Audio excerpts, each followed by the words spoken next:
So what I have here are two of my favorite Samsung devices. And now that more and more Samsung devices are receiving the latest firmware update of One UI 8.5, let me go ahead and share with you my favorite features and settings you need to be aware of about this new update. And of course, timestamps of all this stuff will be in the description down below for your pleasure. Let's begin.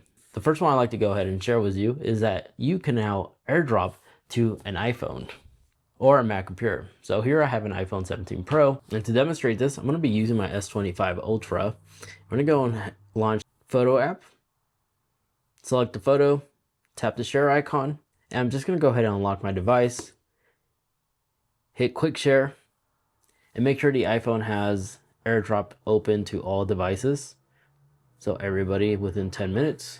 And right away, you see we have both a MacBook Pro and an iPhone that could be used to share this image. Just hit accept, and we have that photo right there on our device.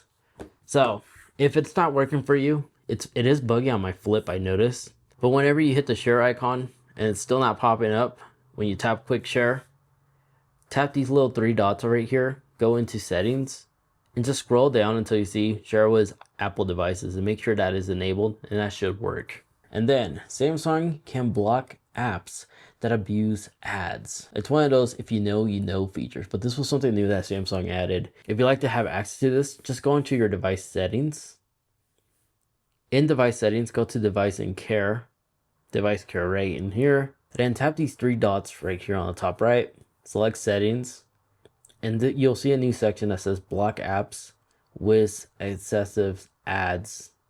And then down here, just go ahead and enable this, and we utilize AI to detect which apps are abusing the system, and will alert you on these apps, and you can decide to permanently block them or delete them. Excessive alerts, this is where you'll see the list of those apps. So right now I just enable it, and the more and more I use the phone, I'll start seeing stuff there. Now the Samsung File app also received a nice update, because when you click on it now, you will see there's now a new storage share ability. When you select this, you'll see your other Samsung devices you have paired with your account, and now you could tap on it and you'll have access to all the files and such without having to physically be connected to it, and does it all via Wi-Fi. So if you're trying to transfer files from like your laptop, or as an example, if you have a Samsung laptop or a notebook or even a tablet, you can now transfer files wirelessly. Just when you launch it the first time and you select the device, you will see like a notification to allow. Just tap allow and you'll start having access to all your devices wirelessly. But I'm switching phones now, and the next thing I like to go ahead and share with you is the ability to hide your photos into a new private album that's now integrated. So launch the Gallery app, tap the three dots, and you'll see a new move to private album. Select this, confirm. And right here in the menu section, select this, and you'll see a private album with a lock. Click on it, verify with Touch ID or your Face ID, and you'll see that album, that photo that we added to the private album is right in here. So a little extra secure tool, and I also like the fact that it's not in the album section, it's actually in the menu section, even more hidden.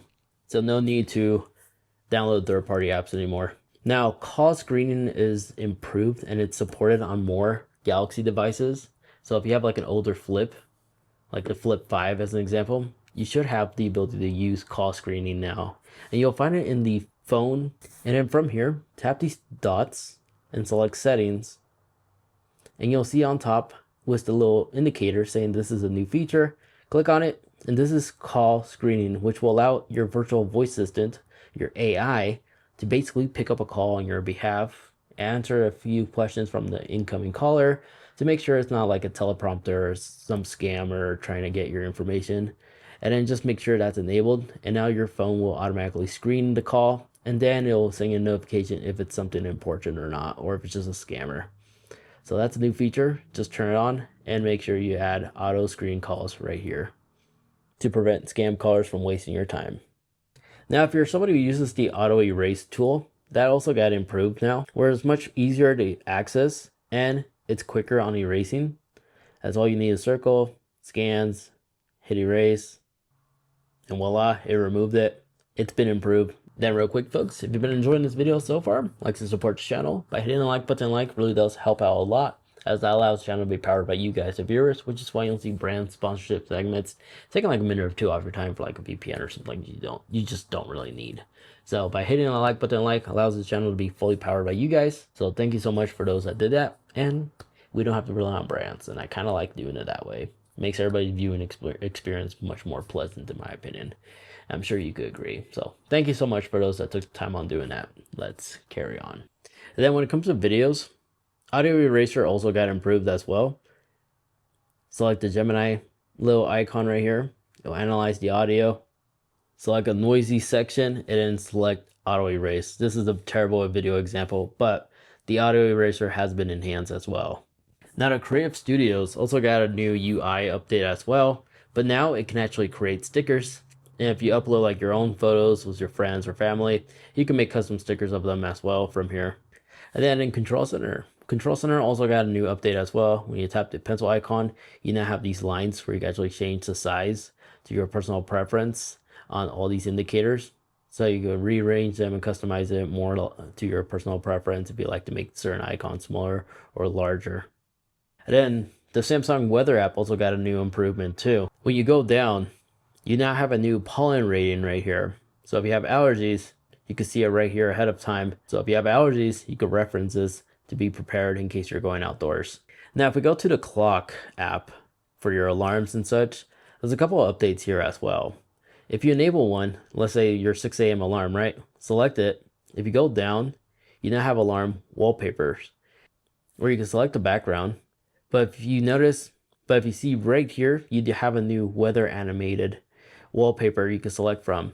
So this wallpaper, if you select the weather one, it'll actually correlate to the weather that's currently going on outside. So as your alarm is ringing, if it's snowing, raining, windy, you'll see an animation right here telling you the current weather conditions as you wake up.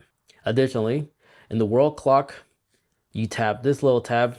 It'll keep all the world clock time zones right here all organized for you. And you can skip ahead as well in case you're calling a relative or something like that and you like to make sure that the phone call is at a nice appropriate time, not late at night or AM in the morning. And then the stopwatch tab also got an update too. This is a new stopwatch animation, an actual traditional stopwatch that goes around with the hand. But if you like to go back to the older look, just slide and you can still reverse back to the digital stopwatch. Now, battery protection has also been revamped.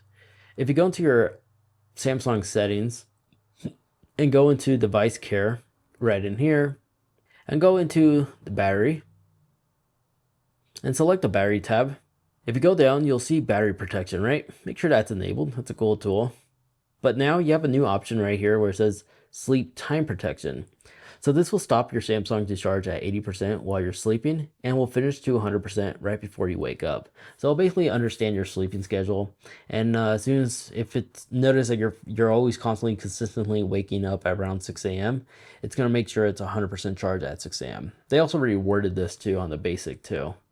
Additionally, if we pinch our screen and we go into wallpapers and style, if you select the wallpaper in the effect tab, if you scroll all the way to the right in the weather, you can now add weather effects on more third-party custom wallpapers you created, not some native ones. So they're bringing more support for your custom wallpapers now to correlate to the current weather. So if it's raining outside, our wallpaper will show rain and such. But aside from that, there we have it. Those are some amazing tips and tricks and new features that they added on this latest version of Samsung One UI 8.5. Let me know in the comments which one of these features was your personal favorite. And if you have one that I might have missed and you'd like to share with everybody else, feel free to comment down below for the rest of us. But those were my favorite new settings and new changes that they integrated. The AirDrop with Apple devices is really convenient, especially if you have like an Apple computer, an iMac, a MacBook Pro. They're all pretty much compatible, which is quite nice. It's kind of slow, but nonetheless, it's nice not having to manually have to download a third-party app or have a cable involved. It's just pleasant. Anyways, there you guys have it. If you'd like to watch more, or maybe like to see some cool tips and tricks, but for the Samsung Galaxy Buds, check it out right over there where I go through it in more detail and some cool tips and tricks that those things can do and deliver. Thank you so much for watching.